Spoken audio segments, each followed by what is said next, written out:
புதுச்சேரியில் உள்ள வணிக நிறுவனங்களில் தமிழில் பெயர் பலகை வைக்கப்படுவது கட்டாயம் என்று முதலமைச்சர் ரங்கசாமி உத்தரவு பிறப்பித்திருக்கிறார்.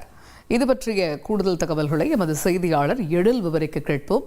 எழில், வணக்கம். வணிக நிறுவனங்களில் தமிழில் பெயர் பலகை வைப்பது கட்டாயம் என்பது தொடர்பாக முதலமைச்சர் ரங்கசாமி பிறப்பித்திருக்கக்கூடிய உத்தரவினுடைய முக்கிய அம்சங்கள் என்ன? விரிவா விவரிங்க.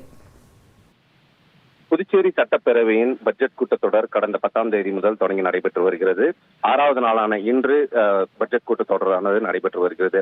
இதில் சட்டமன்ற உறுப்பினர் நேரு புதுச்சேரியில் தமிழில் பெயர் பலகை, அதாவது வணிக நிறுவனங்களில் உள்ள பெயர் பலகை தமிழில் வைக்க வேண்டும் என ஒரு கோரிக்கையை முன்வைத்தார்.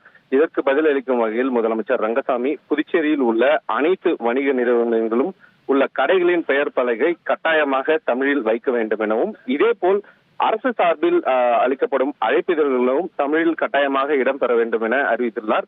புதுச்சேரியை பொறுத்தவரை மும்மொழி கொள்கை அமுல்படுத்துவதாக தொடர்ச்சியாக எதிர்க்கட்சியினர் பேரவையில் குற்றம் சாட்டி வரும் நிலையில் தற்பொழுது புதுச்சேரியில் உள்ள வணிக நிறுவனங்கள் அனைத்திலும் உள்ள பெயர் பலகை தமிழில் இருக்க வேண்டும் என முதலமைச்சர் ரங்கசாமி உத்தரவு பிறப்பித்துள்ளது குறிப்பிடத்தக்கது. மேலும் அதாவது புதுச்சேரியில் உலக தமிழ் மாநாடு நடத்தவும் முதலமைச்சர் ரங்கசாமி திட்டமிட்டுள்ளார். புதுச்சேரியை பொறுத்தவரை மும்மொழி கொள்கைக்கு தொடர்ச்சியாக பேரவையில் எதிர்க்கட்சிகள் குற்றம் சாட்டி வரும் நிலையில் புதுச்சேரியில் உள்ள வணிக நிறுவனங்களுக்கு தமிழில் பெயர் பலகை அனைத்தும் வைக்க வேண்டும் என முதலமைச்சர் உத்தரவிட்டுள்ளது தமிழறிஞர்கள் மத்தியில் ஒரு வரவேற்பை பெற்றுள்ளது என்றே கூற வேண்டும்.